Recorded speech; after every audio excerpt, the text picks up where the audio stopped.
quais exames, né? Então, que você que é profissional da saúde, ou você que não é, pode pedir para o seu médico, ou você que é profissional da saúde, tem que solicitar, né? A hemoglobina, no exame, o hemograma já sai, né? A hemoglobina. Então, pode ser falta da B9, da B12 e do ferro, se a hemoglobina estiver baixa. O VCM, que é o volume corpuscular médio. Então, se a hemácia, como eu falei, estiver muito pequenininha, microcística, é falta de ferro, né? Que vai dar anemia ferropriva. A própria ferritina, já falei o valor ideal, entre 70 e 150. A transferrina, que vocês erraram lá, com exceção de algumas pessoas na pergunta do Story, eu perguntei quem transporta o ferro. Resposta correta é transferrina. A ferritina é o depósito do ferro. Quem transporta o ferro é a transferrina, que é uma proteína ligante de ferro circulante, tá? E outro exame é a saturação da transferrina.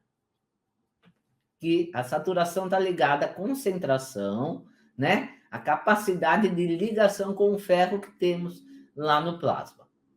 Então, vamos entender isso daí. Como que funciona? Se a ferritina estiver baixa, você está com falta de ferro. Se estiver alta, você vai analisar os outros exames para ver se realmente é uma inflamação, né? Uma inflamação subclínica. Se a ferritina estiver baixa, tá? Você tem falta de ferro. O que vai acontecer? A transferrina vai aumentar. Por que ela aumenta? Porque tem que ter mais caminhãozinho, né? Para transportar o ferro, embora não tenha muito ferro. Mas o organismo entende que aumentando a transferrina vai ter mais Uber, né? Vai ter mais transportador de ferritina. Não acontece. E a saturação cai, porque tem pouco ferro lá dentro do caminhãozinho, né? Então, está pouco saturado.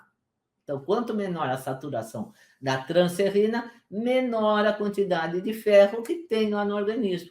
Qual que é o normal da transferrina? Varia entre 20% a 50%. Numa anemia ferropriva, fica 15%, fica 10%. Por quê? 20% já é pouco, né? 20% é o extremo do pouco.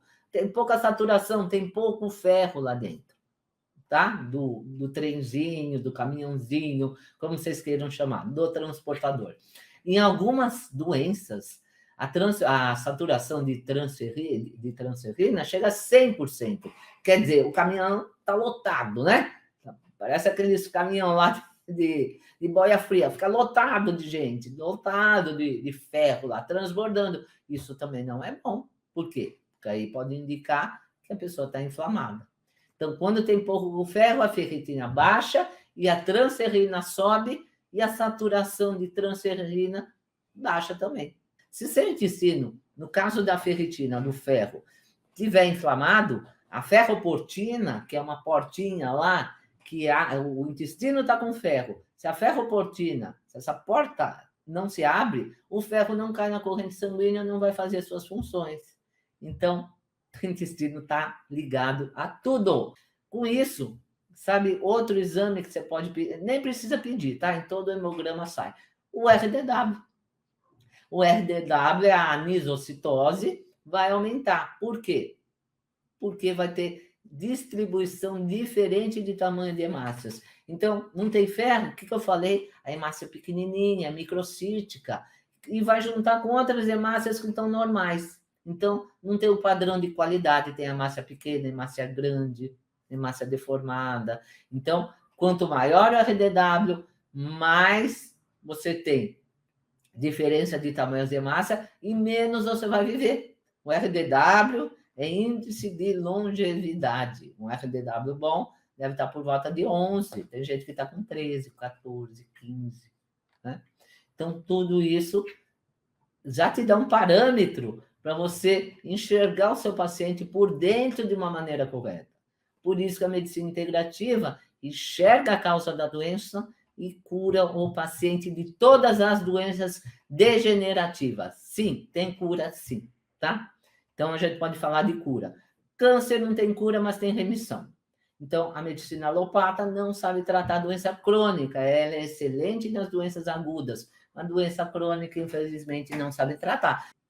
Essa é a solução, né? Removendo a causa.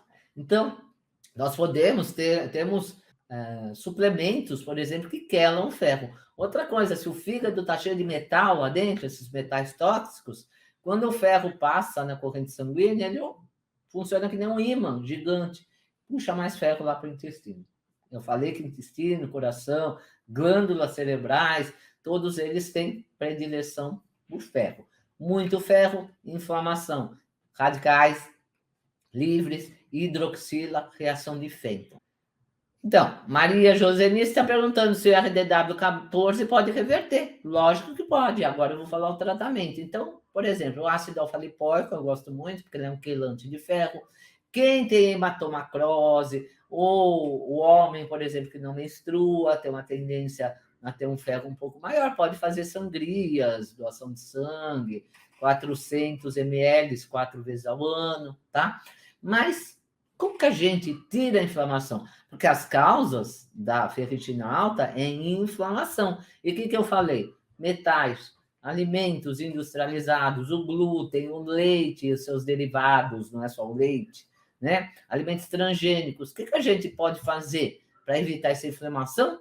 Ué, mas é muito simples. Tira, muda a alimentação para alimentação de verdade, alimentação anti-inflamatória, alimentos alcalinos, né? Verduras, frutas, carnes, né? Proteína, gorduras saudáveis. Por que vai comer lá o fast food? Por que vai comprar um milho lá transgênico para fazer uma polenta, por exemplo? Por que vai comer soja, que é, além de transgênica, é estrogênica, aumenta o estrógeno? Então, tem que ter cuidado com essa alimentação, né? Comer alimentos saudáveis. Então, essa é a primeira parte, é o retirar. Sempre eu falo do retirar. Antes de colocar, você tem que retirar, tá bom? Então, alimentos inflamatórios. Nosso corpo precisa de 44 substâncias todos os dias.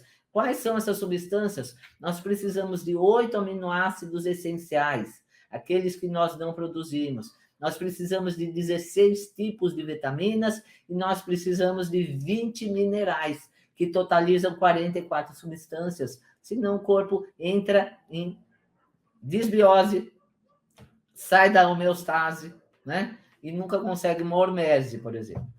Então, todos têm que trabalhar em equilíbrio. Fazendo detox de metais, né? Muito metal no fígado, como eu falei, funciona como um ímã para atrair ferro. E comer alimentos que contenham ferro para quem tem pouco ferro, tá? Então, quais são esses alimentos? Nós temos 2 tipos de ferro. Temos o ferro M e o ferro não M. É M com H, tá? Não é M da letra M. Então, alimentos que têm o ferro M, quais são?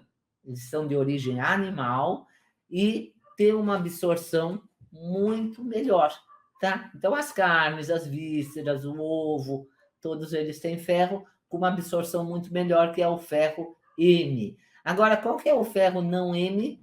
São dos vegetais. Os grãos, né? O feijão, ora pronobis, que já vi que citaram aí, as verduras. Só que esse ferro vegetal é muito mais difícil de ser absorvido. Você pode usar, por exemplo, a vitamina C, né? A vitamina C ajuda muito a aumentar o ferro. Quem tem ferritina muito baixa, abaixo de 20, por exemplo, tem que tomar ferro na veia mesmo, Noripurum, né? Dissolve lá no sorinho, tem que ter receita e vai lá numa enfermeira ou no posto de saúde aplicar. E eu gosto muito também da lactoferrina, tá? Lactoferrina aumenta a hemácia e aumenta mais rapidamente o ferro. Ou o ferro biciclinato, né? Um ferro quelado. Mas quem está com ferro muito baixo, a absorção, né, no ferro quelado não vai esperar tanto tempo, nem tem tempo para esperar, né? Tem que urgentemente aumentar o ferro. Mas quem está lá com 60, 50 de ferritina, aí tudo bem tomar um ferro quelado, tá? E aí tem alguns fatores que, mesmo consumindo esses alimentos, tem fatores que não deixam o ferro ser absorvido. Muita gente fala, né? Fala desse problema. Então, come alimentos com ferro, não absorve. Ou até suplementa com ferro, não absorve. Tem que vir intestino, tá? Porque se a ferroportina não abre, não absorve o ferro.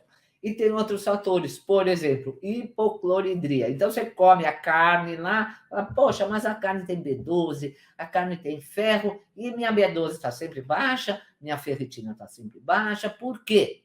Porque você não tem uma coisa muito importante no seu estômago, a acidez. E você ainda por cima tem refluxo, né? Então, quem tem pouca acidez não vai quebrar a carne e não vai nem formar aminoácidos, muito menos colágeno, que pode ficar com uma sarcopenia, com as pelancas caídas, e não vai absorver ferro, nem vitamina B12, nada, não tem o fator intrínseco para se juntar com o fator extrínseco da B12, e o ferro também não vai ser absorvido, porque nem digeriu, né? Aí vai causar o quê? Inflamação no intestino, porque não digeriu a carne, aí pedaço de alimento lá para o intestino. Causando uma hipermeabilidade intestinal até uma desbiose.